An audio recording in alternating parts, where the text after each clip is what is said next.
Bonjour et bienvenue sur TV Landes, votre web télévision locale. Au sommaire du journal de ce vendredi 9 janvier. Je suis Charlie dans les Landes. Cérémonie de vœux à Saint-Paul-les-Dax et la Benne. Espace virtuel à Domoland. Projet musical et handicap. Je suis Charlie. Ces trois simples mots sont un leitmotiv depuis l'attentat de Charlie Hebdo. De nombreux rassemblements citoyens se sont déroulés en France et dans le monde pour rendre hommage aux victimes.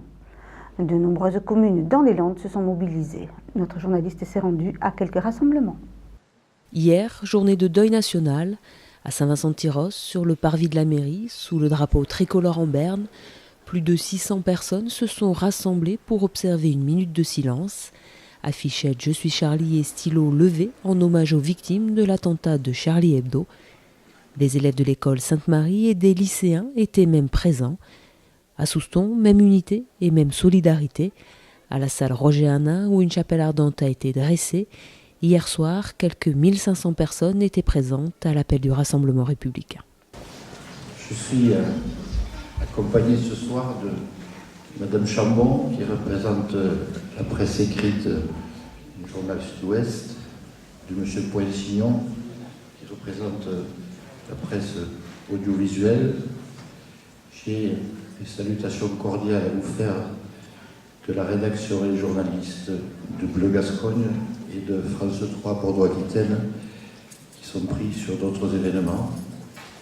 Et je suis accompagné aussi de Monsieur Laurent Jumeau, qui est le responsable de la police municipale. Vous avez compris, les journalistes et les représentants de la sécurité, un hommage aux victimes des odieux attentats qui auront eu lieu il y a quelques heures dans notre pays. Le plus marquant est l'assassinat de journalistes dans les locaux de Charlie Hebdo. C'était des journalistes hors du commun, parce qu'ils se permettaient tout. Ils se permettaient d'apostropher les grands, les petits, mais surtout, tous les intégristes, tous les intégrismes, quels qu'ils soient. En honneur à leur mémoire, je vais vous demander de vous lever et d'observer une minute de silence. À Dax, ce midi, près de 3000 personnes se sont massées place Roger Ducos, avant d'observer le silence, journalistes de presse écrite et de radio, ainsi que la dessinatrice Véronique Sahuquet-Rubert ont pris la parole. Oui, nos crayons continueront à vous amuser et croyez-moi qu'ils sont affûtés pour continuer le combat de notre liberté de penser. Ceci est une arme de construction massive pour dessiner un monde de paix, d'amour et de liberté. Éléonore et Malika ont ensuite énoncé la liste des 12 victimes de l'attentat de Charlie Hebdo avant une minute de silence.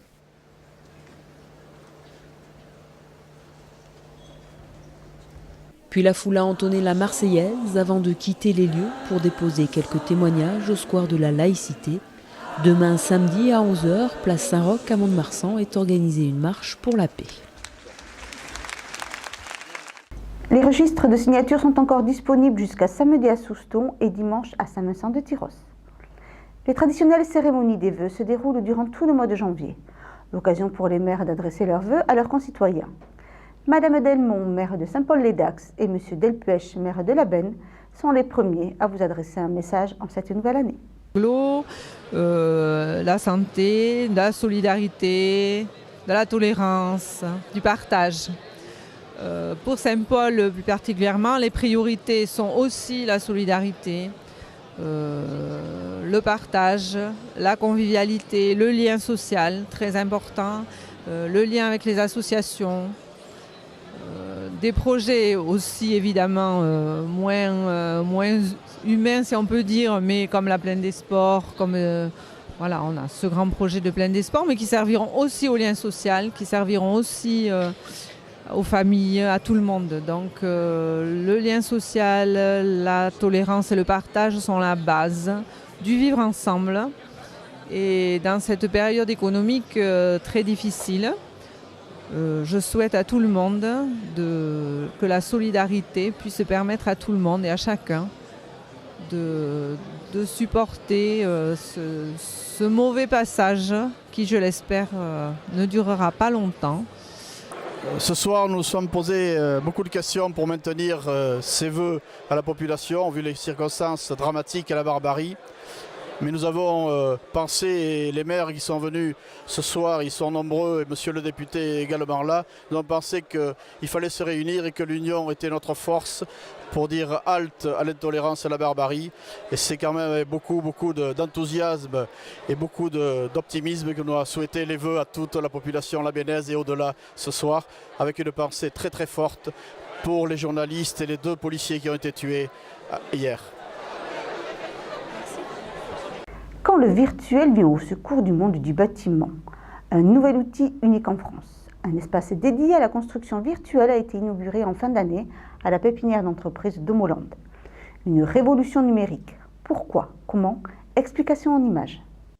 Avec cet outil innovant au service des professionnels du bâtiment, fini la maquette en carton, place à la maquette numérique 3D, avec laquelle tout est envisageable, simuler virtuellement l'édification d'un bâtiment, se promener à l'intérieur ou étudier l'impact visuel de celui-ci dans son environnement. Les possibilités sont multiples afin de mieux concevoir.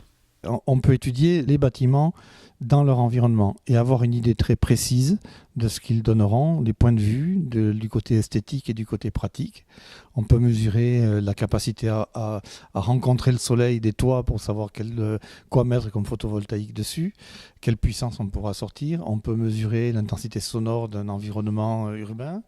On peut mesurer les effets d'une crue, par exemple, sur les bâtiments. Enfin, on peut de façon virtuelle tout mesurer maintenant.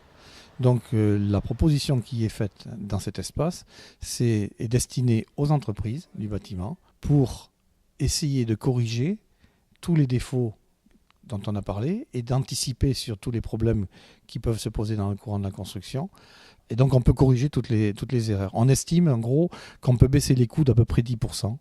Éviter les retards, éviter les non-conformités, enfin régler beaucoup de problèmes qui se posent aujourd'hui dans le bâtiment. À l'heure où la France entame sa transition numérique, l'ambassadeur du numérique était présent pour assister à l'inauguration de cet espace de construction virtuelle, ainsi qu'à la signature du partenariat entre Domoland et le Centre scientifique et technique du bâtiment à Sophia Antipolis. Nous sommes à l'aube un peu alors on peut dire une révolution pour le monde du bâtiment. Nous avons des nouveaux outils qui arrivent, qui vont permettre à tous les acteurs et à tous les niveaux, tous les acteurs du bâtiment et à tous les niveaux, dès le stade du programme jusqu'à la fin de vie des ouvrages, en utilisant ce qu'on appelle la maquette numérique, de gagner beaucoup de temps, donc de l'argent, de faire des économies également de matière, puisqu'on pourra être beaucoup plus précis tout au long des études et sur le chantier, et également beaucoup progresser en matière de qualité. Avec ce nouvel outil, unique en France, Domoland relève le défi de la révolution numérique qui préfigure le standard du secteur du bâtiment de demain. Aujourd'hui, l'inauguration d'une plateforme comme l'espace de construction virtuelle de Domoland montre une des voies importantes qui va être nécessaire pour embarquer tous les acteurs du bâtiment dans le numérique. C'est au travers de plateformes de mutualisation de ressources matérielles, logicielles, qui sont offertes aux acteurs de proximité, la possibilité de découvrir l'intérêt, la puissance de ces outils-là, et petit à petit d'apprendre à les utiliser. Donc Domoland montre la voie. Moi je souhaite toute la réussite possible à Domoland, et puis je souhaite aussi que petit à petit, un peu partout en France, des initiatives comme ça soient prises pour gagner du temps dans l'appropriation du plus grand nombre de tous ces nouveaux outils pour qu'on fasse progresser dans son ensemble le monde du bâtiment. 2 ingénieurs sont aux manettes de cet espace de construction virtuelle dédié aux entreprises mais aussi aux écoles pour former leurs étudiants. Projet musical et handicap sont-ils compatibles? La résidence André Lestan a travaillé pendant plus d'1 an sur cette idée.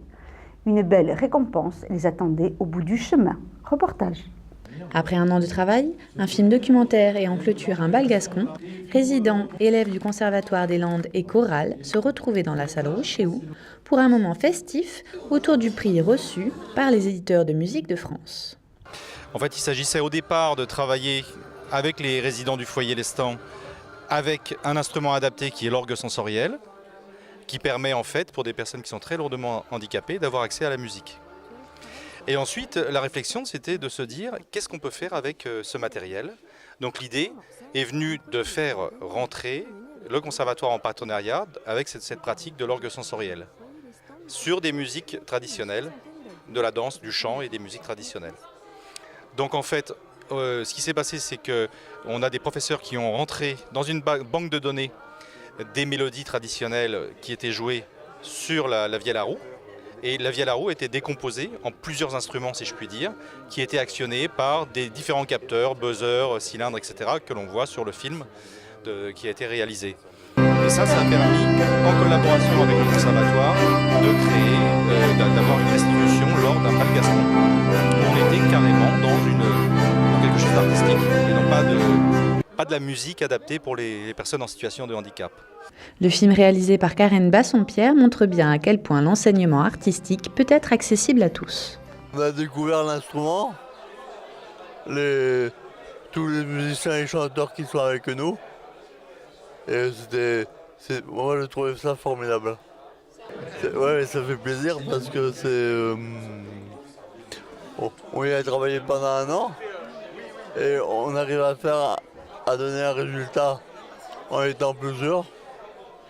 Donc ça fait forcément plaisir. C'est à la fois une envie de leur part de réaliser quelque chose. Et d'ailleurs au départ c'était pas évident de leur part, se disant est-ce que ça va marcher, est-ce qu'on va y arriver? Et finalement ils l'ont fait. Ça s'est très bien passé, ils sont très ouverts. Après ils sont je pense hyper contents qu'il se passe des choses comme ça, qu'ils soient tout d'un coup acteurs. Il y en a quelques-uns, on le voit dans la vidéo, qui disaient qu'au départ ils ne se rendaient pas trop compte à quoi ça allait mener, puis au final il y a ce projet là, ils ont joué avec du public, ils sont sur scène, ça marche, on les applaudit, voilà, parce que c'est tout le monde, humainement, artistiquement, c'était hyper bien. Moi je souhaiterais que vous appreniez on a eu un super prix, donc ça c'était pas au départ pensé comme ça, mais voilà, c'est super. Et du coup, ce qu'on peut tirer de ça, c'est que le projet continue.